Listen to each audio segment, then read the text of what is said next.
आज के हिंदी भाषा यूट्यूब चैनल पर आप सभी का स्वागत है। आज के इस वीडियो में हम चर्चा करने वाले हैं जो हमारी सामान्य हिंदी है उससे संबंधित आज इस वीडियो में 50 प्रश्न हम कवर करने वाले हैं। ये वीडियो बड़ी ही इम्पोर्टेंट रहेगी। कोई भी कंप्यूटर एग्जाम आप दे रहे हैं या किसी भी क्लास में आप पढ़ने वाले स्टूडेंट हैं तो उन सभी के लिए वीडियो बड़ी ही काम की है। चलिए इस वीडियो की शुरुआत करते हैं। नीचे एक एक शब्द की वर्तनी के 4 रूप दिए जा रहे हैं, उनमें से शुद्ध वर्तनी का चयन करना है। अशुद्धि संशोधन से संबंधित क्वेश्चन जरूर पूछे जाते हैं, कोई भी कंप्यूटर एग्जाम होता है। तो इसमें आशीर्वाद का शुद्ध रूप क्या होगा? आप भी कमेंट में अपने आंसर डाल सकते हैं और बता सकते हैं। इसमें आप सभी का जवाब आया ऑप्शन डी, तो बिल्कुल ऑप्शन बी तो बिल्कुल सही है, आशीर्वाद। दूसरा प्रश्न है कवयित्री का शुद्ध रूप क्या होगा? इसका सही जवाब ऑप्शन बी, कवयित्री। कर्तव्य। प्रश्न नंबर 3 में कर्तव्य का शुद्ध रूप कौन सा है? तो जी इसका सही रूप ऑप्शन है बी। प्रश्न नंबर 4 की ओर बढ़ते हैं। ऐतिहासिक। तो कईयों को ऑप्शन ए और सी में डाउट हो जाता है, लेकिन मैं आपको बता देती हूँ ऐतिहासिक कोई शब्द होता नहीं है, शब्द का शुद्ध रूप होता है ऐतिहासिक। क्वेश्चन नंबर 5 में अनुग्रहित। अनुग्रहित का शुद्ध रूप क्या होगा? तो इसमें आप सभी में असमंजस में दिख रहे हो, तो इसका सही जवाब आप कर सकते हैं ऑप्शन ए, अनुग्रहित। 6 में करने वाले हैं निरुद्देश्य। निरुद्देश्य, इसमें आप सभी का जवाब आना चाहिए ऑप्शन ए, तो बिल्कुल सही है, निरुद्देश्य। क्वेश्चन नंबर 7 में है दुरात्म्य। दुरात्म्य का शुद्ध रूप क्या होगा? क्वेश्चन नंबर 7 का आपका सही जवाब आया है अगर ऑप्शन बी, तो बिल्कुल सही है, दुरात्म्य। क्वेश्चन नंबर 8 का व्यावसायिक। इसमें आप सभी का जवाब आया ऑप्शन ए, तो बिल्कुल सही है, व्यावसायिक। संस्कृति का शुद्ध रूप क्या होगा? इसका सही जवाब ऑप्शन बी, संस्कृति। ज्योत्सना वेरी इंपॉर्टेंट शब्द है, ज्योत्सना का शुद्ध रूप क्या होगा? इसमें आप सभी का जवाब आना चाहिए ऑप्शन बी, तो बिल्कुल सही है। निम्नलिखित में प्रयुक्त संधि का चयन करना है, संधि बताना है, इसमें कौन सी है? देवार्चन। तो संधि करने का तरीका हम सभी जानते हैं, पहले इसका हम विच्छेद कर लेते हैं, विच्छेद करने के बाद अपने आप ही आंसर आ जाता है।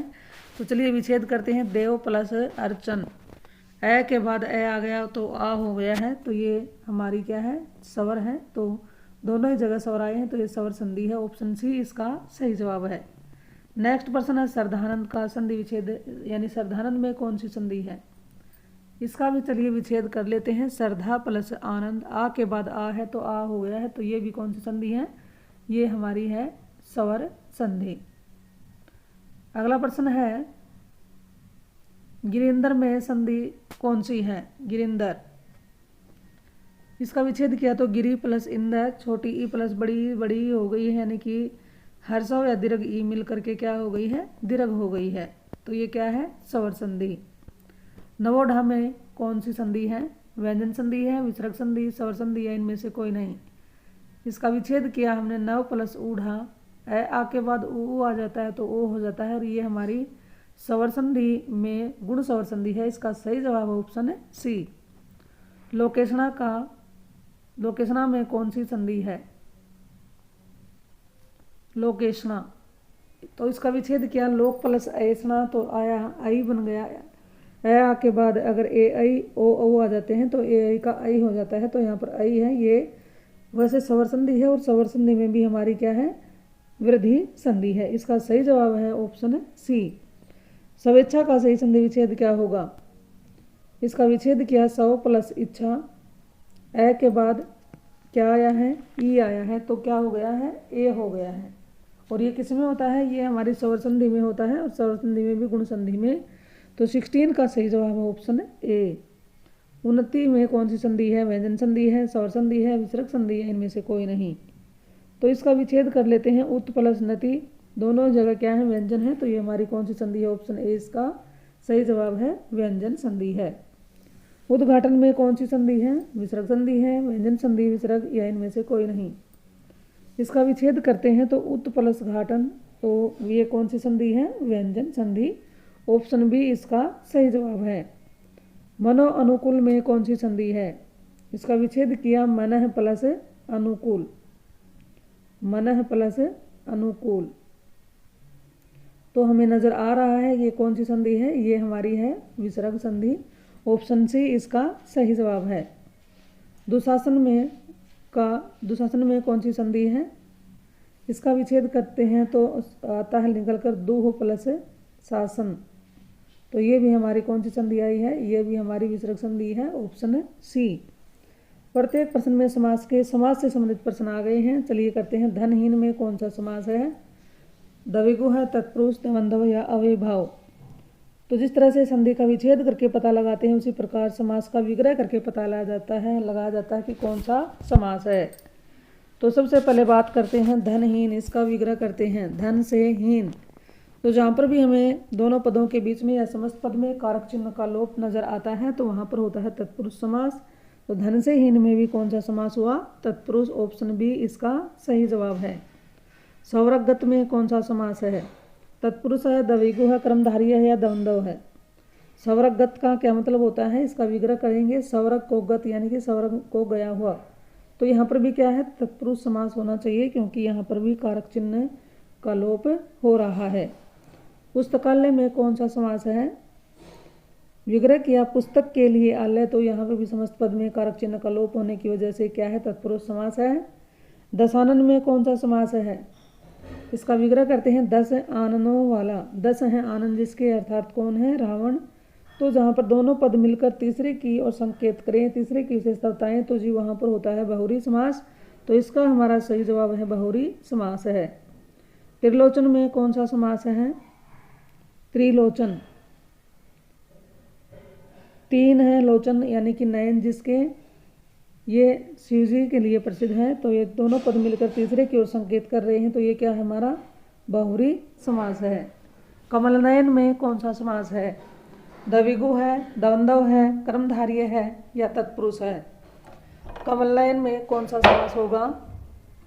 इसका सही जवाब है कमल के समान नयन।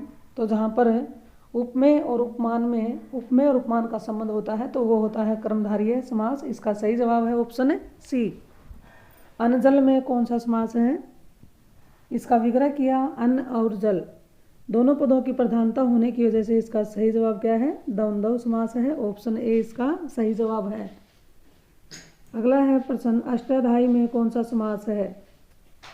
अष्टाध्यायी में कौन सा समास है? इसका विग्रह करते हैं। 8 अध्याय हैं जिसमें, यानी कि कोई भी रचना या ग्रंथ विशेष, तो इसमें अष्टाध्यायी यानी कि सीधा सीधा इसका विग्रह कर लेते हैं। 8 अध्यायों का समूह, तो ये कौन सा समास है? द्विगु समास है।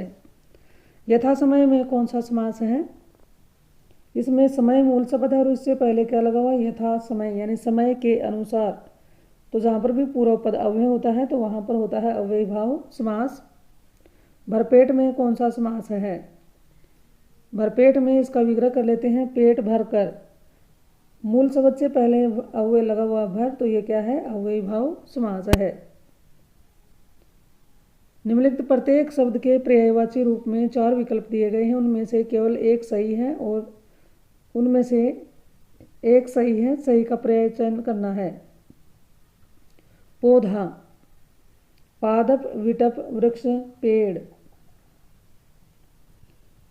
इसका सही जवाब क्या है? ऑप्शन ए पादप। ज्योत्सना, प्रकाश, चांदनी, रोशनी, उद्योत। ज्योत्सना का इसमें सही आंसर क्या होगा? तो इसका सही जवाब ऑप्शन बी चांदनी। ज्योत्सना चांदनी को कहा जाता है। पहाड़, गृह, श्रृंग, पाषाण, प्रस्तर। तो इसमें आप सभी का जवाब है ऑप्शन ए, तो बिल्कुल सही है। गिरी यानी गिरी को क्या कहते हैं? पहाड़। वार्ता, बातचीत, विवाद, संवाद, बहस। तो वार्ता का सही जवाब इसमें क्या है? ऑप्शन ए बातचीत। अमृत के लिए बताना है कौन सा सही है? अमृत, पीयूष, उदक, अम्बु, शहद। तो इसका सही जवाब है पीयूष। अग्नि के लिए है अनल, धूम, अनिल, स्फुलिंग। तो अग्नि के लिए इसका सही जवाब ऑप्शन ए अनल। ईर्ष्या के लिए कौन सा शब्द सही है? इसमें से स्पर्धा आ है, डा है, प्रतिस्पर्धा। इसमें आप सभी का जवाब आया है ऑप्शन सी, तो बिल्कुल सही जवाब है डा है को हिस्सा कहते हैं। अभिष्ट, वांछित, सुरम्य, कल्पित, काल्पनिक। अभिष्ट का सही अर्थ इसमें से क्या है, तो इसका सही जवाब है वांछित। मेधावी के लिए कौन सा आएगा, निष्ठावान, विद्वान, विचारशील, प्रतिभाशाली। तो इसका सही जवाब है ऑप्शन डी, प्रतिभाशाली। यथार्थ के लिए सही जवाब क्या है, सौपन, कल्पना, आदर्श, वास्तविकता। यथार्थ, इसमें आप सभी का जवाब है ऑप्शन डी, तो बिल्कुल सही है वास्तविकता। प्रश्न 41 से 50, नीचे दिए गए शब्द के लिए 4 विकल्प दिए गए हैं, उनमें से केवल एक ही शब्द उस शब्द का विलोम है। सही शब्द का चुनाव करना है। विलोम यानी कि विपरीतार्थक शब्द आ चुके हैं। अनायास के लिए सही विलोम शब्द क्या होगा, प्रयास, सायास, विपर्यास, आभास। इसका सही जवाब है ऑप्शन बी, सायास। ह्रास का विलोम शब्द है उल्लास, विकास, विनाश, परिहास। ह्रास का विलोम शब्द क्या होगा, तो जी इसका सही जवाब है ऑप्शन बी, विकास। संग्रह का विलोम शब्द क्या होगा, विग्रह, आग्रह, विराग, त्याग। संग्रह, इसका सही जवाब है ऑप्शन डी, त्याग। कृत्रिम का विलोम शब्द है प्रकृत, परवृत, अनुकृत, सुकृत। कृत्रिम का विलोम शब्द क्या है, तो इसका सही जवाब है ऑप्शन ए, प्रकृत। सामूहिक का वैयक्तिक, एकाकी, एकांकी, एकांगी, व्यक्तिगत। सामूहिक का विलोम शब्द क्या है, तो इसका सही जवाब ऑप्शन डी, व्यक्तिगत। आदर्श का विलोम शब्द क्या है, उदात्त, कल्पना, यथार्थ, इतिहास।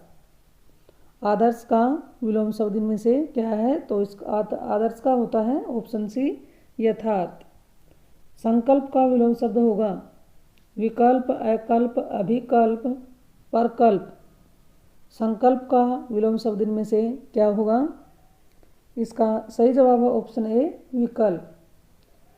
श्वेत का विलोम शब्द क्या है, अश्वेत, कृष्ण, श्याम, मलिन। श्वेत का विलोम शब्द क्या होगा, श्वेत का विलोम शब्द होता है ऑप्शन सी, श्याम। सूक्ष्म का विलोम शब्द क्या होगा, स्थूल, बड़ा, मोटा, विशाल।